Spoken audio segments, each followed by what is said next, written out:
Experimentamos las grandezas del Señor también. Quiero, además de darle la bienvenida a ustedes, quiero darle la bienvenida a nuestros hermanos que nos están sintonizando a través de las diferentes redes sociales.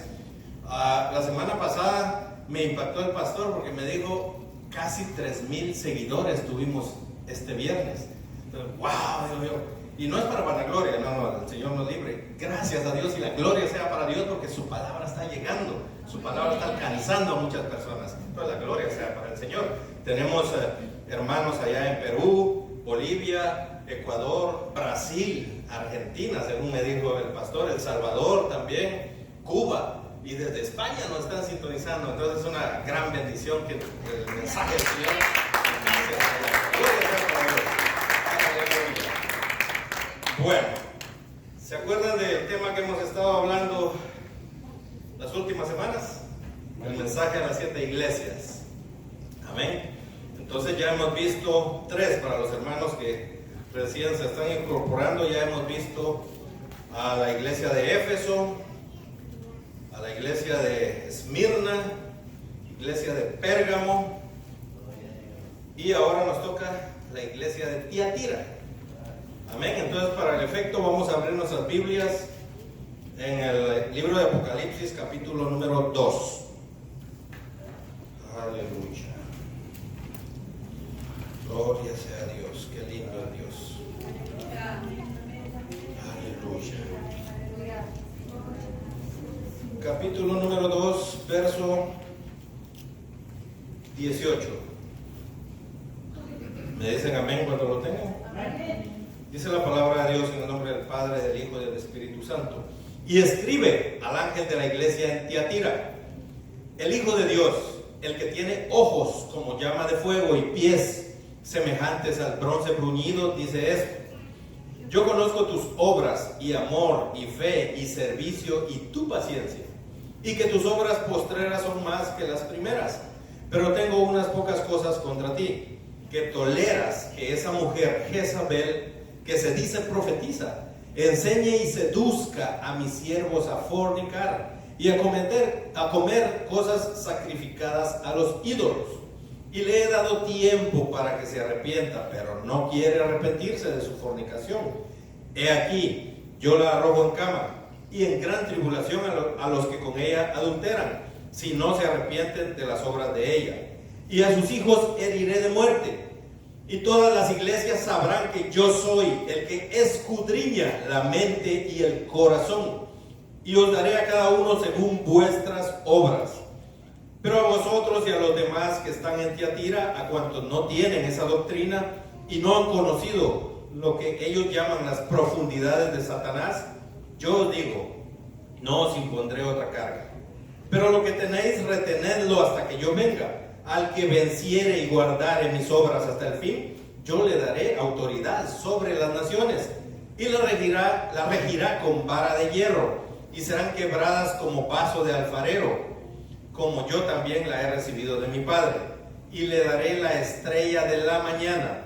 El que tiene oído, oiga lo que el Espíritu dice a las iglesias. Padre, gracias te damos, oh Señor, porque primeramente nos permites estar acá, Señor, en tu casa para alabarte y bendecirte, para adorarte, porque tú eres digno. Tú eres digno de toda alabanza y adoración, Señor. Ahora yo te ruego, Padre, que tú tomes el control de tu palabra, de tu mensaje que va a ser predicado, que nos hables en nuestro corazón, con mentes dispuestas, corazones dispuestos a recibir el mensaje que tú tienes en esta hora. Oh Señor, nos ubicamos bajo tu cobertura, porque las huestes espirituales de maldad no están contentas, Señor, porque saben que vamos a descubrir cómo operan. Y aquí nos ubicamos bajo tu cobertura, nuevamente todos, Padre, para que seas tú el que con tu brazo poderoso nos defiendas y veles por tu pueblo, Señor. En el nombre de Jesús. Aleluya, Padre. Amén. Pueden sentarse, mis amados hermanos. Aleluya. Haciendo una breve recapitulación de los mensajes anteriores, vimos que la iglesia de Éfeso tenía una batalla. La batalla que ella enfrentaba era por recuperar el primer amor.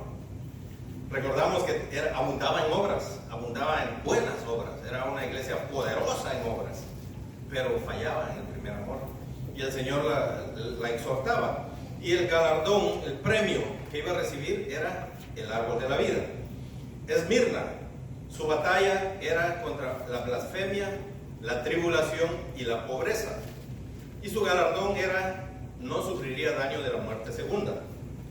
Pérgamo, su batalla era contra la doctrina de Balaam, doctrina de los nicolaitas, y que moraba donde estaba el trono de Satanás, haciendo referencia al orgullo, altivez, arrogancia y enaltecimiento. Y su galardón iba a ser el maná escondido y la piedrecita blanca con un nombre nuevo. Ahora, entrando a la iglesia de Tiatira, vemos que para principiar el significado de Tiatira, lo que los estudiosos han investigado es que quiere decir ciudad de la hija. Otra posible traducción es dar a luz con sufrimiento. Y esto lo atribuyen porque seguramente en la época antes de nuestro Señor Jesucristo, el gobernador Seleuco I fue quien la llamó así. Cuenta la historia en honor a que acababa de nacer su hija justamente en la época que estaba siendo construida esta ciudad, en el año 280 antes de Cristo. Realmente no tenía la importancia comercial de las primeras tres que vimos con anterioridad, pero al igual que las anteriores había cultos paganos que no le agradaban al Señor. Otra cosa que resalta es que Tiatira, la importancia que tenía era militar, porque ahí era una ciudad pequeña, más pequeña que las demás, pero ahí era un paso estratégico donde todos los conquistadores que iban de norte a sur, de este a oeste, tenían que pasar por ahí. Entonces la importancia militar, la ubicación estratégica de esta ciudad era su mayor importancia. Siempre fiel a mi costumbre, si tienen alguna pregunta, algún aporte, pueden levantar su mano y hacer un comentario, lo que deseen. También voy a pedirles en su momento que me ayuden en la lectura de algunos pasajes. Amén. Entonces sigue diciendo que una de las ciudades, de las actividades comerciales que sobresalían, era la de teñir telas. Se supone que de allí era la residencia de Lidia, la vendedora de púrpura, que menciona el médico amado Lucas en Hechos 16, 14 y 15. Ahora bien, veamos la introducción. Y escribe al ángel de la iglesia en Tiatira y dice: el Hijo de Dios, el que tiene ojos como llama de fuego y pies semejantes al bronce bruñido, dice esto. Entonces, vemos que siempre en el libro de Apocalipsis, pero capítulo 1, versos 14 y 15, dice: su cabeza y sus cabellos eran blancos como blanca lana, como nieve, sus ojos como llama de fuego y sus pies semejantes al bronce bruñido, refulgente como en un horno. Entonces, vemos que allí Juan estaba haciendo referencia también a Jesús. Es el Señor Jesús el que está presentándose para la iglesia de Tiatira. O sea, no es ni siquiera el apóstol Juan, no es ningún otro enviado, es el mismo Señor Jesús el que va a continuar diciéndole esto a la iglesia. La importancia de estudiar estas cartas a las 7 iglesias que aparecen en Apocalipsis es de que no eran únicamente para estas iglesias que en su momento histórico existieron. Son para nosotros hoy en día, porque si nos ponemos un poquito a analizar, muchas de las actitudes y problemas que denotan estas 7 iglesias las podemos ver entre nosotros, no solo acá, sino en otros lugares. Entonces, ahí la importancia, un mensaje tan actual como el que en el momento estaba siendo dirigido a estas iglesias. Bueno, entonces sigue diciendo: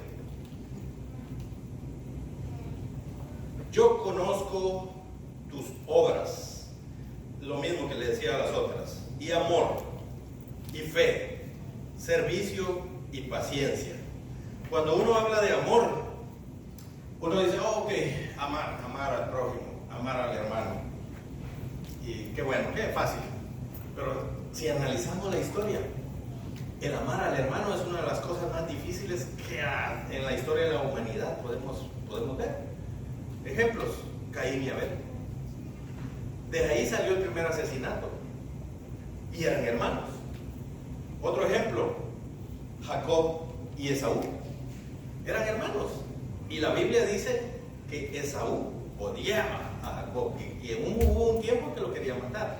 Claro, el otro le hizo trastada y media. Pero vemos que el amor, incluso entre los hijos de Jacob, vemos que habían pleitos. Miren lo que le hicieron a José. Entonces, cuando habla de amor, no lo podemos tomar a la ligera, porque el amor es uno de los ingredientes del fruto del Espíritu que cuesta.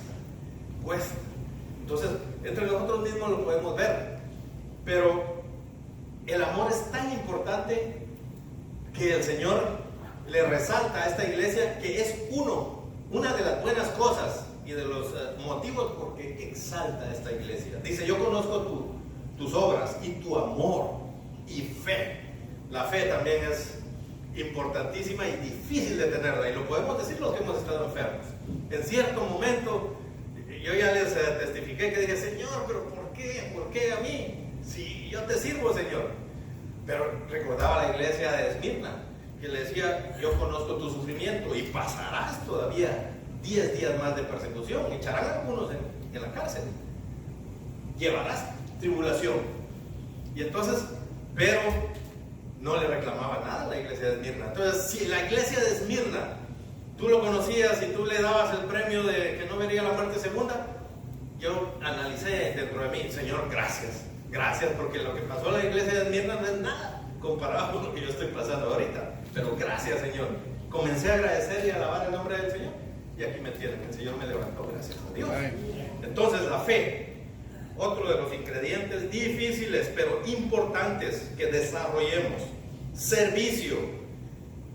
El servicio que se refiere también a las obras.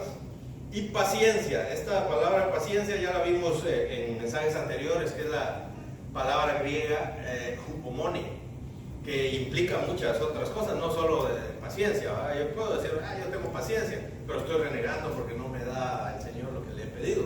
Pero en la definición de esta palabra hupomone dice una espera feliz, una espera con regocijo.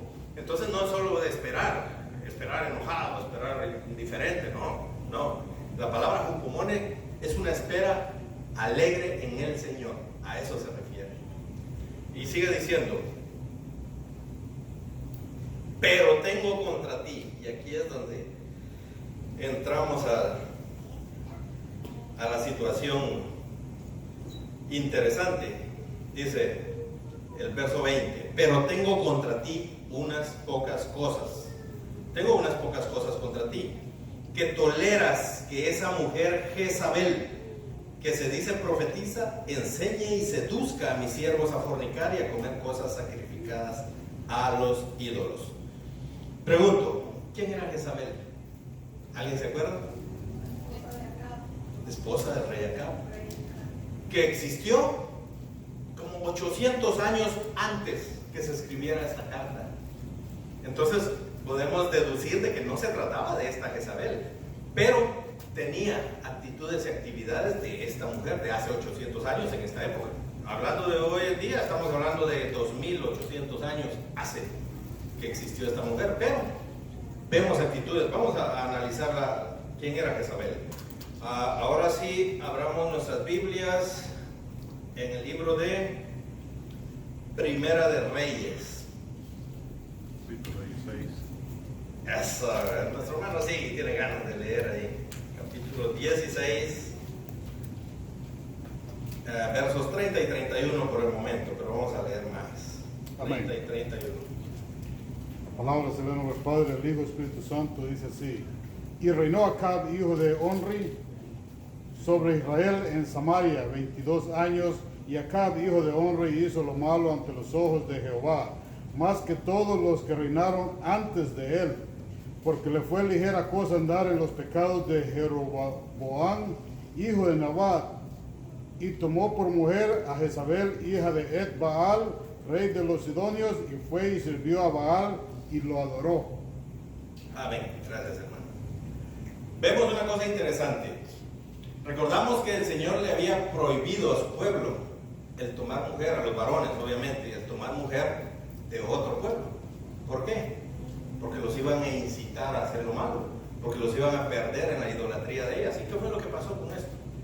Eso, el peligro que el Señor les había dicho que existía, fue el peligro que sucedió en la vida de Israel en ese tiempo, porque el rey Acab tomó una mujer que era de Sidón, del lugar de Tiro. Tiro y Sidón estaban cerca, los fenicios estaban por ahí.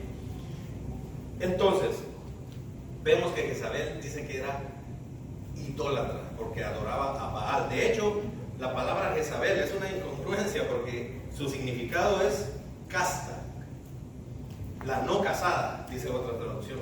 Entonces, pero aquí vemos que estaba casada con Acab y no tenía nada de casta. Entonces, ¿cómo va eso? Podemos deducir. Vamos a ver en el próximo mensaje que dice en la reprensión a la iglesia de Sardis: tienes nombre de que vives, pero estás muerto. Entonces, el nombre muchas veces denota vida, pero realmente lo que hay es muerte. Y esto era lo que pasaba con Jezabel. Ella denotaba una importancia tal, el significado de su nombre, pero en la vida real era otra cosa, no es lo que significaba su nombre. Entonces, vamos a leer en... Perdón. En la no casada significa que nunca tuvo una relación con el Señor como Dios esperaba. O sea, si Acab se hubiera casado con una descendiente de Israel, entonces ella tenía que haber tenido una relación con el Señor como era. Ella hacía lo que ella quería porque ella no le servía a Dios, nunca tuvo compromiso con Dios, sino que con Baal. Amén, así mismo es. Vamos a leer en Primera de Reyes, nuestro hermano Bernardo, si nos hace el favor de leer. Primera de Reyes, capítulo 21. Ahí vamos a ver una trama interesante. Capítulo 21, versos del 4 hasta el 13, por favor, hermano. Y vino acá a su casa triste y enojado por la palabra que Nabot de Jezreel le había respondido, diciendo: no te daré la heredad de mis padres. Y se acostó en su cama y volvió su rostro y no comió. Vino a él su mujer Jezabel y le dijo: ¿por qué estás tan decaído tu espíritu y no comes? Él respondió: porque hablé con Nabot de Jezreel y le dije que me vendiera su viña por dinero, o que si más quería le daría otra viña por ella. Y él respondió: yo no te daré mi viña. Y su mujer Jezabel le dijo: ¿eres tú ahora rey sobre Israel? Levántate y come y alégrate, yo te daré la viña de Nabot de Jezreel. Entonces ella escribió cartas en nombre de Acab y se las selló con sus anillos y las envió a los ancianos de los principales que moraban en la ciudad con Nabot.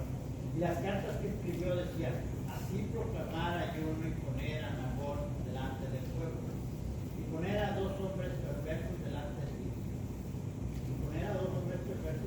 de él, que atestiguen contra él y digan: tú has blasfemado a Dios y al rey. Y entonces sacadlo y apedreadlo para que muera. Y los de su ciudad, los ancianos principales que moraban en su ciudad, hicieron como Jezabel les mandó, conforme a lo escrito en las cartas que ella había enviado. Y promulgaron ayuno y pusieron a Nabot delante del pueblo. Y vinieron entonces dos hombres perversos y se sentaron delante de él. Y aquellos hombres perversos atestiguaron contra Nabot delante del pueblo, diciendo: Nabot ha blasfemado a Dios y al rey de Israel. Llevaron fuera de la ciudad y lo apedrearon y murió. Aleluya, está ahí, hermano. Gracias. Ahí vemos en la historia todo lo que Jezabel ejecutaba, las acciones de Jezabel. Vemos primeramente que era idólatra. ¿Qué es idolatría? Es adorar otros dioses que no sean el verdadero Dios, como el mandato que el Señor nos dio en los 10 mandamientos. Pero es idolatría únicamente el que yo forme o compre o adquiera de cualquier manera un muñeco de barro, de madera. ¿Será solamente eso idolatría? No. Uno puede desarrollar idolatría, por ejemplo, por el dinero.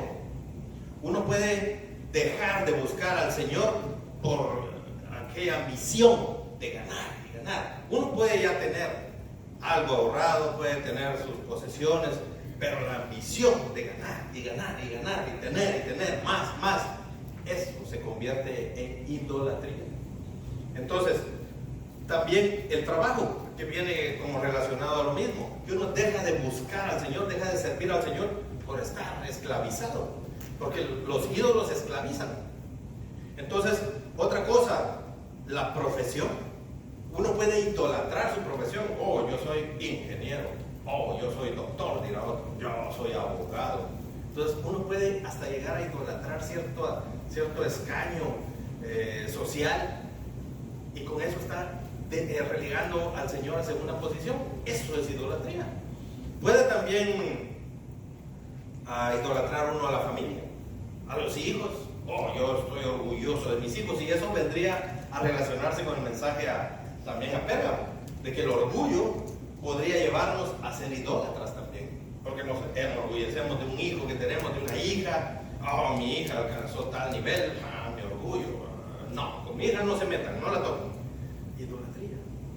Tenemos que tener mucho cuidado de no caer en idolatría con nuestras familias, con nuestro cónyuge, podría ser.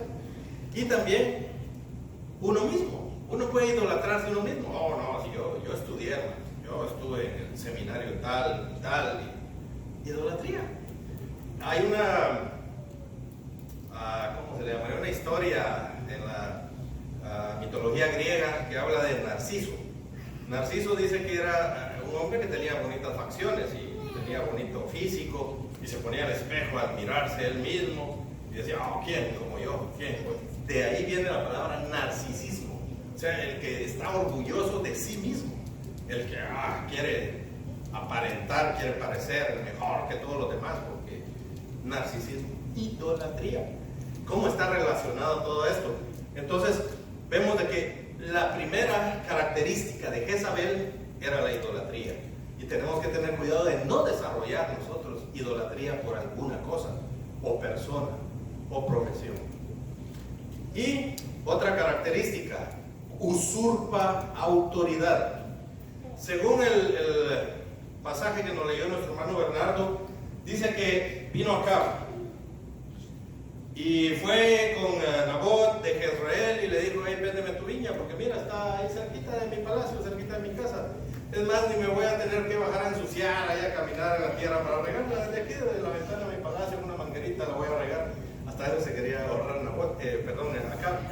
Entonces, ¿qué le dijo Nabot? No, Dios me libre, el Señor me libre de venderte mi heredad. No la voy a vender. Entonces, vino acá, ¿y qué hizo? Se comportó como un varón y dijo, ok, te entiendo, así que quédate con tu vida, ¿no? Dice que llegó ahí todo cabizbajo, se tiró a la cama a dormir, y no quiso ni comer. Yo me imagino uno de los berrinches más que solo en películas tal vez se pueden ver, un berrinche ridículo. Entonces, ¿qué hizo Jezabel? Dice que llegó, ¿y tú qué traes? ¿Por qué está tu semblante así todo triste? Entonces le digo, es que Nabot no me quiso vender su viña. Y tú eres rey, hasta Jezabel le digo, tú eres rey sobre Israel y luego estás por eso así. Espérate que yo te lo voy a conseguir. Como diría algún buen hermano mexicano, espérate que para eso tienes vieja. Dicen algunos predicadores por ahí. Entonces, dice que vino y ¿qué hizo? Comenzó a redactar ella una carta y la selló con el sello de Acab. ¿Le correspondía a ella hacer eso? ¿Hacer la carta y ponerle el sello?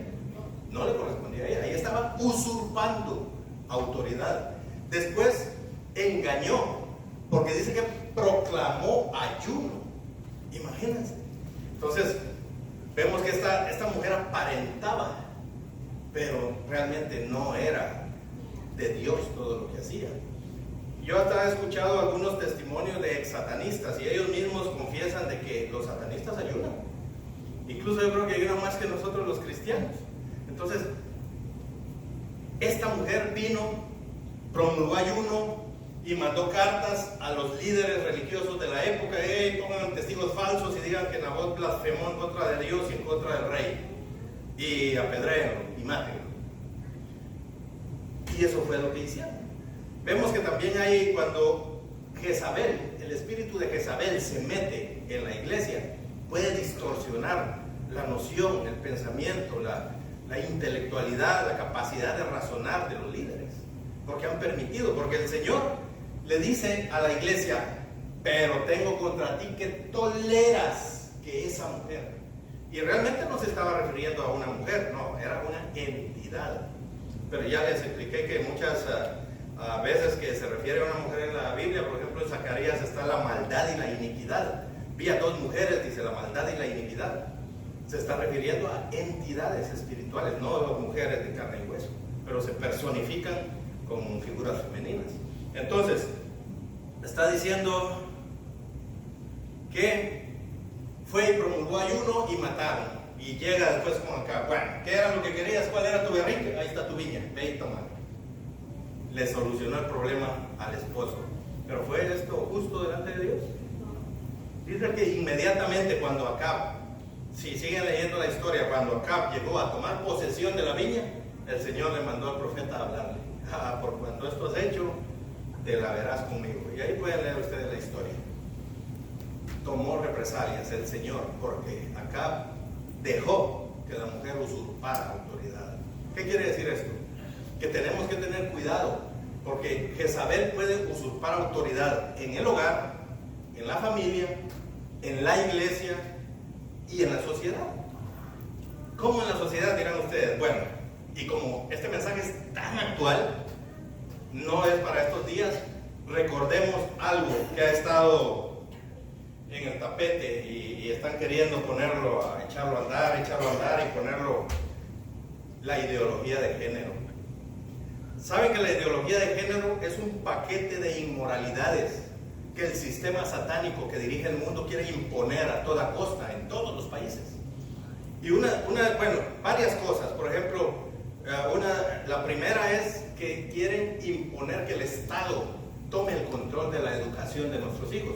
Se han escuchado casos de escuelas donde ya les están diciendo, no te preocupes, no pongas si eres masculino o femenino, déjalo en blanco, ya cuando tú quieras decidir te inclinas por lo que tú quieras hacer. Incluso hay un estado, si mal no recuerdo es California, donde dice que ahí no es obligatorio ya a un niño definirle su sexualidad. Dice que uno lo puede dejar en blanco para cuando el niño quiera decidirse por quién ser, él lo puede decidir. Eso es lo que quieren imponer ahora. Otra de las cosas, el homosexualismo.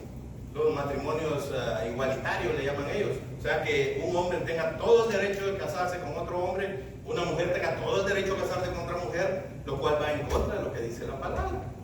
Entonces, otra de las cosas, el empoderamiento de la mujer. Una cosa es que la mujer tenga todo el derecho de servirle al Señor, todo el derecho de que se le dé dignidad, que se le trate con respeto, que así debe ser. Y otra cosa es que la mujer tome el control y tome posiciones que usurpen la autoridad que el Señor ha establecido. ¿Qué autoridad ha establecido el Señor? Dirán ustedes. Bueno, vamos a leer a nuestro hermano Enrique, por favor, si me lees a ver, ¿dónde estaba esto que ya se me perdió?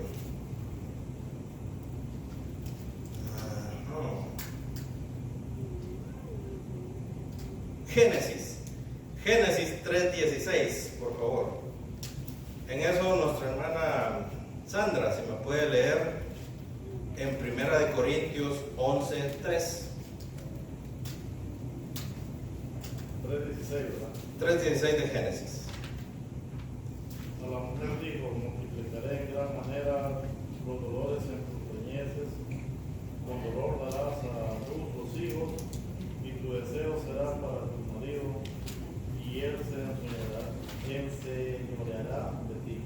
Ok, tu deseo será para tu marido, dice, y él se enseñoreará sobre ti. Claro, eso no quiere decir él te humillará, eso es otra cosa. Este no es un mensaje machista, para quien crea que, así es machista, por eso está diciendo todo. No, el machismo tampoco es del agrado del Señor, tampoco, porque una mujer tiene tanta dignidad como la tiene un hombre, pero hay órdenes que hay que respetar y lo que el Señor estableció en su palabra es lo que estamos leyendo ahora. Bueno, entonces a nuestra hermana Sandra encontraría 1 Corintios, a ver, también se me perdió ya, 1 Corintios 11:3, por favor. Amén. Pero quiero que sepáis que Cristo es la cabeza de todo varón, y el varón es la cabeza de la mujer, y Dios la cabeza de Cristo. Amén, gracias hermana. ¿Quién es la cabeza de la mujer? El hombre. Eso es lo que ha establecido el Señor. El hombre es la cabeza y Cristo es la cabeza del hombre. O sea, todos tenemos que, en una escala jerárquica, todos tenemos que dar cuenta. Los hijos, por ejemplo, a los papás, ya sea mamá o papá, la esposa al esposo, el esposo al Señor. Todos tenemos que dar cuentas. Y les voy a probar que este no es un mensaje machista. Vamos a leer ahora en Primera de Pedro. A ver, mi hermano William, por favor, Primera de Pedro, capítulo 3, verso 1 y después el verso 7. No de corrido, el 1 y el 7 únicamente, versículos del capítulo 3 de Primera de Pedro. Asimismo vosotras, mujeres, estad sujetas a vuestros maridos para que también los que no creen a la palabra sean ganados sin palabra por la conducta de sus esposas.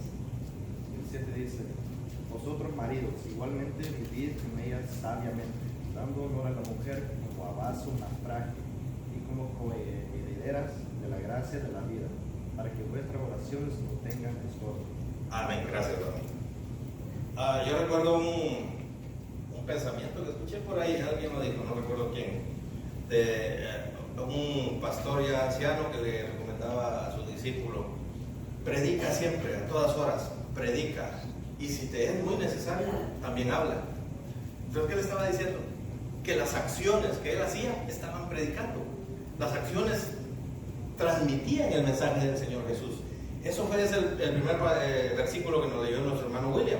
Dice que la conducta de ustedes, esposas, sea la apropiada, la casta, para que los que no creen a la palabra sean ganados por la conducta de sus esposas. O sea que la conducta de ustedes, esposas, es muy importante para que la palabra del Señor alcance a los inconversos, a los no creyentes. Amén. Esa es la gran importancia. Y el verso 7 dice algo importante. Y ahí se van a dar cuenta, ustedes se pueden dar cuenta de que no es un mensaje machista, porque dice: y ustedes, maridos, también traten a la mujer como vaso frágil. Y ahí es donde muchos maridos fallamos. Yo he fallado, lo confieso. Te he tenido que pedir perdón, pero lo confieso, he fallado. Pero, ¿cuál es la importancia? Porque dice al final: para que vuestras oraciones no tengan estorbo. Fíjense la importancia que es de que uno como esposo tenga la responsabilidad de tratar dignamente a la esposa. Amén. Entonces, el Señor, uno puede estar: Señor, concédeme tal petición, Señor, mira, dame esto, Señor, por favor. Y es como que las oraciones rebotaran aquí en la pared y regresaron y regresaron. ¿Por qué? Porque no estoy cumpliendo con la función de tratar a la esposa como un vaso frágil. Entonces ahí le quita el machismo al mensaje, porque nosotros los esposos también tenemos responsabilidad con las esposas. Pero la primera parte corresponde a la esposa. Mujeres, obedeced a vuestros maridos. ¿Hacía esto Jezabel? No obedecía. ¿Y eso le agradaba al Señor? No. ¿Le agradará entonces que una mujer no se sujete a su marido? No. ¿Le agradará que un marido no trate con dignidad a la mujer? No. Entonces todos tenemos responsabilidad y todos tenemos algo que corregir en nuestra vida. Amén. Vamos a seguir. ¿Algún comentario, alguna pregunta hasta el momento? ¿Todo bien? Le recordamos a los hermanos de las redes sociales que pueden escribir a la página de Facebook de la Templo Cristo La Roca para hacer algún comentario o alguna pregunta. Aquí nuestros hermanos con todo gusto les contestarán. O alguna aportación también. Vamos a seguir, dice: enemiga de la profecía. Esto está tremendo. Primera de Reyes 19, 2 y 3. Nuestra hermana Elizabeth, por favor. Primera de Reyes 19, 2 y 3.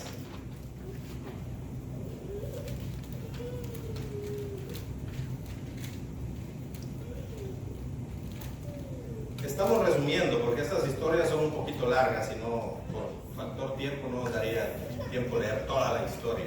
Pero ustedes pueden en su casa leer tranquilamente. ¿Qué dice Primera Reyes, hermano? Entonces envió Jezabel a Elías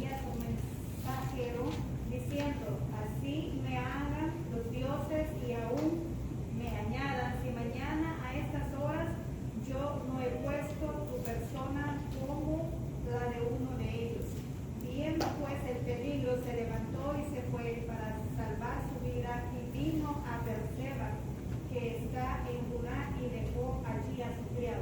Amén, hasta ahí nada más. Bueno, ¿cuál fue la amenaza que hizo Jezabel? Nueva. Que lo iba a matar. Iba a matar a Elías. ¿Por qué lo iba a matar? Porque Elías acababa de matar a 850 profetas del diablo. 450 de Baal y 400 de Acera.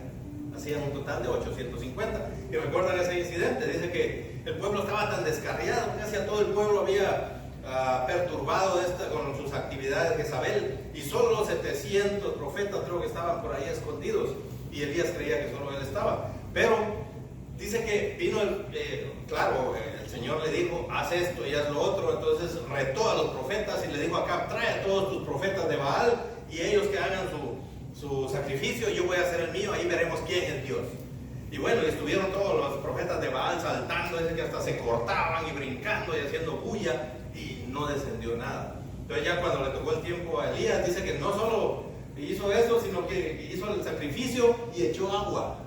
3 veces dice que llenaron de agua, para que vieran que no era que estaba usando Kingsford o algo por el estilo, no, que realmente era un sacrificio que iba a ser de Dios. Entonces vino y oró al Señor, y el Señor, ¡pum!, dice que consumió el sacrificio y consumió toda el agua que estaba en la zanja donde caía la sangre. Entonces ahí fue donde, bueno, ¿se dan cuenta? ¿A quiénes van a adorar? No, a Jehová, al rey de Israel. Y agarraron a todos los profetas y los degollaron. Y entonces Acab le dijo a Jezabel, fíjense qué incongruencia también. Acab estaba fungiendo como mensajero acá. Vino seguramente Jezabel en su escritorio ahí firmando todo tipo de documentos, y vino Acab corriendo, mi amor, mira lo que acaba de hacerle Elías a tus profetas. Entonces dice que Jezabel se enojó y amenazó a Elías y le mandó otro mensajero. Mañana, dice, a estas horas estarás igual que mis profetas, así de muerto. Y entonces, ¿qué hizo Elías? Salió huyendo. Fíjense qué curioso. Muchos hasta chistes hacemos con este pasaje, ¿verdad? Porque decimos, no, pues entonces cuando la mujer hable fuerte hay que salir corriendo. Pero no, Elías no salió corriendo por la amenaza de Jezabel. Él era profeta y él vio la entidad espiritual de maldad que lo había amenazado. No fue una simple mujer, eran huestes, principados de maldad en las regiones celestes. ¿Recuerdan que dice Efesios 6:12? Porque no tenemos lucha contra sangre ni carne, contra principados, potestades, gobernadores, huestes espirituales de maldad en las regiones celestes. Eso es lo que es Jezabel, una hueste espiritual de maldad que opera en personas. Normalmente agarra mujeres, porque es un espíritu que se define como femenino, pero no se limita solo a mujeres, también opera en hombres, para que no se sientan agraviadas las mujeres. No, también los hombres pueden ser influenciados, ¿amén? Para que vean que no es un mensaje machista. Gloria a Dios. Bueno, entonces sigue diciendo, persigue y corta cabezas de profetas. Y por lo que acabamos de ver, no solo va en contra de la profecía. ¿Han escuchado ustedes de que muchas personas cristianas dicen, no, ya no hay profetas? No, los profetas hasta Juan. Porque malinterpretan un pasaje que nuestro Señor Jesús dijo que la ley y los profetas hasta Juan dirigían al pueblo, pero ahora el evangelio es predicado. Pero nunca dijo, y la profecía hasta ahí llegó, ahí se acabó la profecía, porque podemos leer en el Nuevo Testamento en varios pasajes de que habían profetas. Agabo era uno, ya había muerto, resucitado, ya se había ido al cielo, glorificado al Señor, y seguían los profetas, seguían los apóstoles, y muchos lo niegan. ¿Por qué? Porque perdón, las hijas de Felipe profetizaban. En el Nuevo Testamento hay ejemplos abundantes de que los apóstoles y los profetas siguen en vigencia hasta nuestros días. Pero hay un espíritu jezabélico que no acepta la profecía del Señor, sino que quiere imponer falsos profetas, así como la Jezabel de este tiempo. Bien, pero recordemos qué fue lo que ofreció Jezabel a Elías: cortarle la cabeza. ¿Lo logró hacer? No. ¿Por qué? Pues el Señor lo guardó, lo protegió y se lo llevó en un torbellino, ese que carros de fuego, y se lo llevó al cielo. Pero déjenme contarles de que sí cumplió con su amenaza. Y lo vamos a leer ahorita. A ver, nuestro hermano, sí, por favor. Si nos lee en Mateo 14, del 1 al 11.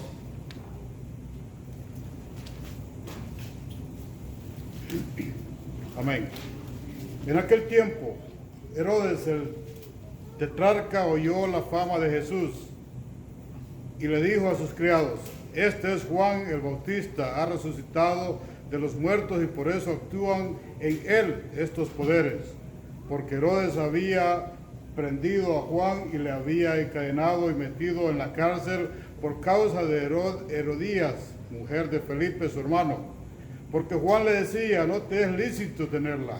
Y Herodes quería matarle, pero temía al pueblo porque tenían a Juan por profeta. Pero cuando se celebraba el cumpleaños de Herodes, la hija de Herodías danzó en medio y agradó a Herodes, por lo cual éste le prometió con juramento darle todo lo que pidiese. Ella, instruida primero por su madre, dijo: dame aquí en un plato la cabeza de Juan el Bautista.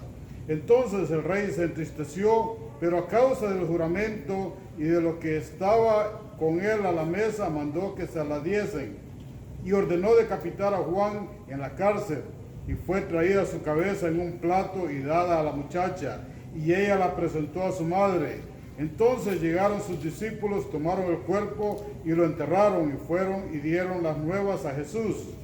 Oyendo Jesús, se apartó de ahí en una barca a un lugar desierto, apartado, y cuando la gente lo oyó, le siguió a pie desde las ciudades. Y saliendo Jesús vio una gran multitud y tuvo compasión de ellos y sanó a los que de ellos estaban enfermos. Hasta ahí nomás, gracias. Bueno, entonces, ¿qué fue lo que pasó allí? Juan el Bautista fue decapitado. ¿Por qué? Porque el espíritu de Jezabel se había encarnado en ese momento en Herodías y en la hija de Herodías, y también estaba encarnada ahí la maldad y la iniquidad que nos habla el profeta Zacarías, ¿se acuerdan? Entonces, escuchemos lo que dice Mateo 17, 11 y 12. Respondiendo Jesús les dijo: a la verdad, Elías viene primero y restaurará todas las cosas. Ahí está hablando a futuro. Viene y restaurará. O sea, va a ser un futuro. Ahora escuchen lo de Juan el Bautista. Mas os digo que Elías ya vino y no le conocieron, sino que hicieron con él todo lo que quisieron. Así también el Hijo del Hombre padecerá de ellos. Entonces los discípulos comprendieron que les había hablado de Juan el Bautista. El Señor ha ofrecido enviar al espíritu de Elías. Hay profecías que no solo tienen un cumplimiento, sino doble o triple, o muchos otros más cumplimientos. Entonces, esta es una de esas profecías. Elías, que había sido ofrecido, lo personificó Juan el Bautista. Y Jezabel tomó venganza hasta esa época, como 800 años después, tomó venganza. Y cuando el Señor está hablando de que a la verdad Elías viene primero y restaurará todas las cosas, está hablando de nuestros tiempos. El espíritu de Elías. Hay un canto precioso, creo que Paul Wilbur lo canta. Días son estos de Elías. ¿Sí lo han oído? He aquí, Yeshua viene ya, brillando como el sol, en el cielo lo verás. ¿Por qué? Porque el espíritu de Elías va delante del Señor. Y eso lo declara también Malaquías. A ver, nuestra hermana Karen nos quiere leer, por favor, en Malaquías 4, 5 y 6.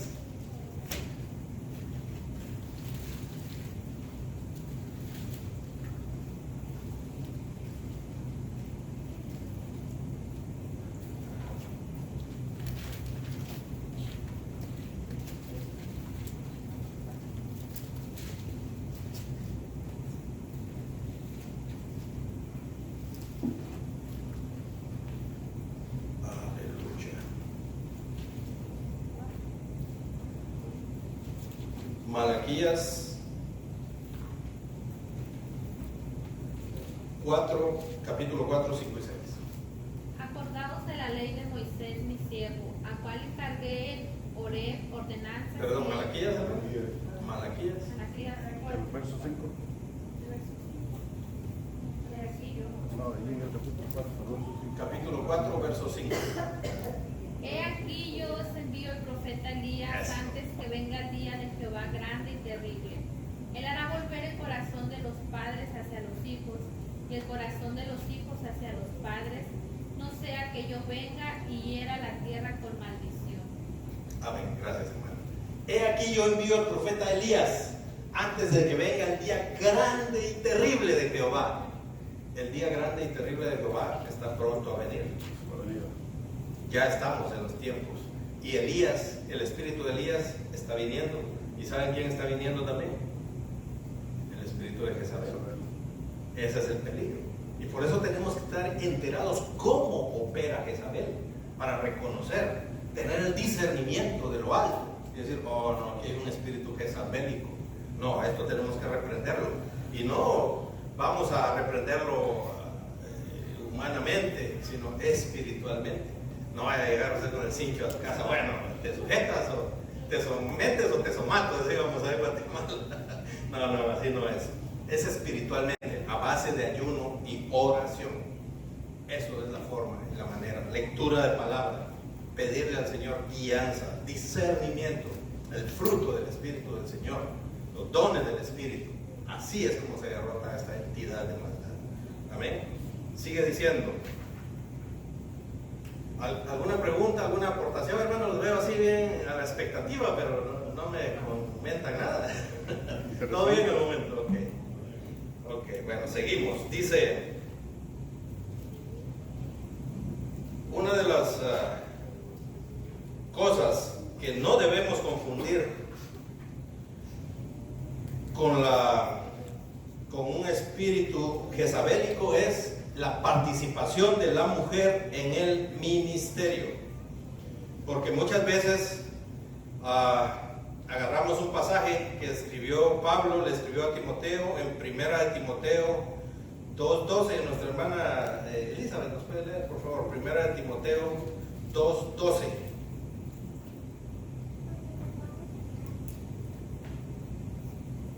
Mateo 2:12. Porque no permito a la mujer enseñar ni ejercer dominio sobre el hombre, sino estar en silencio. Sigue el siguiente. Porque Adán fue formado primero, después Eva. ¿Sí? No, ahí está. Bueno, entonces aquí está hablando de enseñar.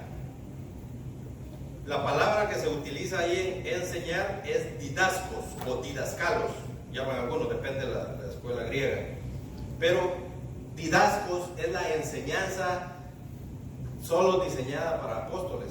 En un mensaje creo yo que les compartí hace ya algún tiempo acerca del ministerio de la mujer en la iglesia, vimos que la mujer puede fácilmente, y según la Biblia, dimos pasajes bíblicos que podía desempeñar pastorado, enseñanza, evangelismo y profecía. Hay mujeres profetas en la Biblia. Tenemos a Hulda, la profetisa, tenemos a Débora, el gran ejemplo, tenemos en el Nuevo Testamento a Ana, tenemos a las hijas de Felipe que nos comentó el pastor. Entonces tenemos muchas información que nos avalan de que la mujer puede ser partícipe en el desarrollo del ministerio, siempre y cuando lo haga en el orden jerárquico que el Señor estableció. Amén. Entonces, aquí, esta palabra didascos se refiere a una enseñanza diseñada solo para apóstoles. O sea, este es el tipo de enseñanza que no puede hacer la mujer, pero sí puede enseñar. Y ahorita lo vamos a ver en el libro de Hechos 18:26, me parece que es, hermana. Giovanna, hermano, sigue, por favor. Hechos 18:26.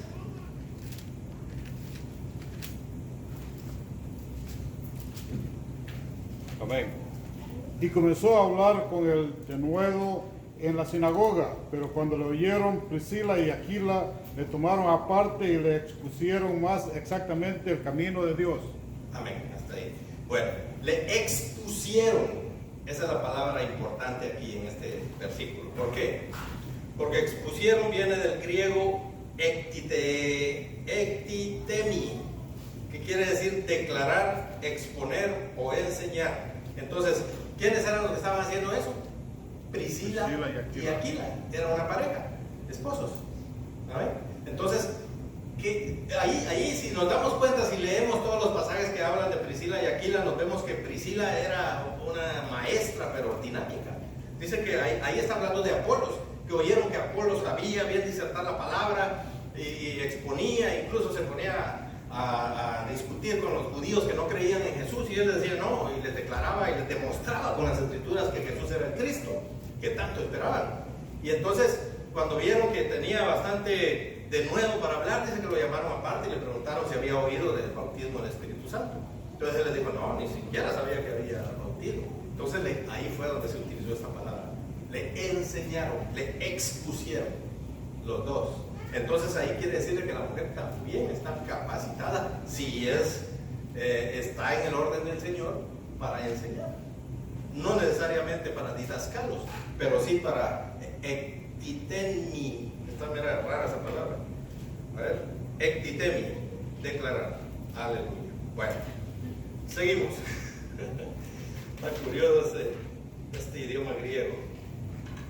Hermano, Amén, diga. también en el Antiguo Testamento tenemos la profecía, se encuentra en Joel capítulo 2, verso 28, y dice la palabra del Señor: después de esto derramaré mi espíritu sobre toda carne, no dice solamente la del varón.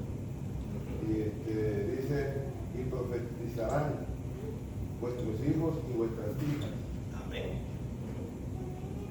Vuestros ancianos oirán sueños y vuestros jóvenes verán visiones. Y esto, así vamos en el Nuevo Testamento, en el libro de los Hechos, cuando todos estaban maravillados de lo que estaba sucediendo, el apóstol Pedro dice: esto es lo que liberó el Señor por medio del profeta Joel. Amén, amén. Entonces, el derramamiento del Espíritu y el servicio al Señor también es para mujeres, no solo para los hombres, no se limita a, también están incluidas las mujeres, para que no se limiten, no, eso solo para los hombres, no. Bueno, sigue diciendo que otra de las características de Jezabel es que es manipuladora y seductora. ¿Dónde vemos eso? Segunda de Reyes 9:22. A ver, alguien que quiera participar, porque yo creo que Segunda de Reyes, el hermano Enrique, Segunda de Reyes, por favor. 9:22. Cuando vio Joram a Jehú, dijo: hay paz, Jehú, y él respondió: ¿qué paz? Con las fornicaciones de Jezabel, su madre y sus muchas hechicerías. Amén. No vas a perder ese capítulo, porque vas a leer otros dos ahí. Bueno, dice que iba el hijo de Jezabel, iba por la ciudad y: hey Jehú, ¿qué tal? ¿Hay paz? ¿Y qué le responde Jehú?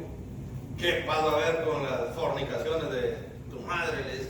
Imagínense al hijo, le dice eso. Jehú no tenía pelos en la lengua, decimos en Guatemala, ¿verdad? Era tremendo. Y con las múltiples hechicerías. Esto de la manipulación está muy asociado con la hechicería. Porque ¿qué es una hechicería? Es hacer algún conjuro para que otra persona haga algo, o sea, manipular a esa persona. De eso se trata. ¿Es de Dios eso? Obviamente que no. El Señor aborrece las hechicerías. Entonces, bueno, ahora siempre en el capítulo 9, pero ahora el verso 30 al 33, varón, por favor. Vino después Jehú a Jezreel, y cuando Jezabel lo oyó, se pintó los ojos con antimonio, y entendió su cabeza y se asomó a una ventana. Y cuando entraba Jehú por la puerta, ella dijo: sucedió bien a Zimri, que mató a su señor. Alzando él entonces su rostro hacia la ventana, dijo: ¿quién está conmigo? ¿Quién? Y se inclinaron hacia él 2 o 3 eunucos. Y él le dijo: echadla abajo. Y y ellos la echaron, y parte de su sangre salpicó en la pared y en los caballos, y él la rodeó. Amén. Gracias. Aquí, al principio de la lectura que el varón hizo, dice que cuando Jehú llegó al palacio, ¿qué hizo Jezabel? No, se pintó, se arregló, puso según ella bonita, voy a seducir ahorita con mi belleza. Y cuando entra Jehú y le pregunta no sé qué cosa a Jezabel, ¿qué hizo Jehú? ¿Se dejó seducir Jehú por Jezabel? ¿No? ¿Qué dijo? ¿Quiénes están conmigo? Bueno, agárrenla y échenla afuera. Y pum, la tiraron por la ventana y tal como el profeta había dicho. Murió despedazada y dice que después, si seguimos leyendo el relato, dice que los perros se comieron todos, no dejaron las manos, los huesos. Ese fue el final de Jezabel, la persona, la mujer de ese tiempo. Pero la entidad sigue afectando familias, hogares, iglesias, sociedades. Si no veamos, hablando todo eso de la ideología de género, también había una marcha que solo mujeres habían organizado. Yo creo que en Sudamérica, algún país de esos era, que dice que hacían un baile. Yo nunca lo vi, por cierto, pero sí oí comentarios que hacían un baile en donde acusaban a los hombres y le decían, tú eres un posible violador, algo así. Entonces, ¿qué es eso? El espíritu de Jezabel que está metido en la sociedad. Y nosotros como iglesia somos los que tenemos que rogarle al Señor y pelear la buena batalla para que ese espíritu sea echado fuera, para que ese espíritu sea minimizado y no afecte nuestra sociedad, no afecte nuestra iglesia, ni mucho menos a nuestros lugares. Entonces, ahí fue el final de Jezabel. Pero sigue diciendo ahora, volvamos a la iglesia, porque ya nos olvidamos de enfocarnos en Jezabel, se nos olvidó que estábamos en la iglesia de Tiatira. Dice, he aquí yo la arrojo en cama. El verso anterior, el 21, y le he dado tiempo para que se arrepienta. Miren qué bueno es el Señor. A pesar de las maldades que hace, le da tiempo para que se arrepienta. Qué misericordia la de Dios. Dice, pero no quiere arrepentirse de su fornicación. He aquí yo la arrojo en cama y en gran tribulación a los que con ella adulteran, si no se arrepienten de las obras de ella. Y a sus hijos heriré de muerte. ¿Quiénes son los hijos de Jezabel? ¿Perdón? Los seguidores de esa doctrina. Los que se pierden por el camino distorsionado del Evangelio. Los que, a pesar de que está la palabra como guía, no siguen la palabra, sino siguen otras doctrinas. Esos son los hijos de Jezabel. Entonces tenemos que tener cuidado de no desviarnos, porque nosotros mismos podríamos convertirnos si nos apartamos de la palabra del Señor. Tenemos que agarrar la palabra como guía para no dejarnos desviar ni a diestra ni a siniestra, sino puestos los ojos de Jesús. Hay tantos ejemplos que hemos visto. Iglesias que se han destruido, se han desbaratado. Iglesias que tenían un mover del Espíritu Santo hermoso, pero sin embargo se han dividido. ¿Por qué? Porque han permitido que este espíritu, han tolerado que ese espíritu entre y cause divisiones y cause problemas. Entonces tenemos que reconocer y no tolerar, porque eso es lo que dice el Señor. Esa es la advertencia del Señor. Pero tengo contra ti que toleras. Entonces, ¿qué quiere decir? Que no hay que tolerar. Bueno, sigue diciendo, y a tus hijos heriré de muerte. Y todas las iglesias sabrán que yo soy el que escudriña la mente y el corazón. Y no han conocido lo que ellos llaman las profundidades de Satanás. Pero a vosotros y a los demás que están en Tiatira y a cuantos no tienen esta doctrina y no han conocido lo que ellos llaman las profundidades de Satanás, yo os digo, no os impondré otra carga. Pero lo que tenéis, retenedlo hasta que yo venga. Hasta al que venciere y guardare mis obras hasta el fin, yo le daré autoridad sobre las naciones. Ya estoy sobre el tiempo, así que me voy a apurar un poquito. Vamos a leer en Apocalipsis 12:5. Eso yo se los voy a leer. Apocalipsis 12:5 dice: y ella dio a luz a un hijo varón, que regirá con vara de hierro a todas las naciones, y su hijo fue arrebatado para Dios y para su trono. Hay una palabra donde el Señor mismo dice que Él regirá con vara de hierro. Pero aquí vemos que también no solo Él no va a regir solo. Él va a tener compañía. Él nos va a dar el privilegio de a los que venzamos a este espíritu, también vamos a regir con vara de hierro. Ese es el premio, regir con vara de hierro. Y no solo eso, también otro premio, dice: y serán quebradas como vaso de alfarero, como yo también la he recibido de mi Padre, y le daré la estrella de la mañana. ¿Cuál es la estrella de la mañana? Es Jesús, es nuestro Señor Jesús. ¿Dónde dice eso? Bueno, vamos a Apocalipsis 22:16. También yo se los leo por aquí. Ustedes solo acompáñenme. A ver.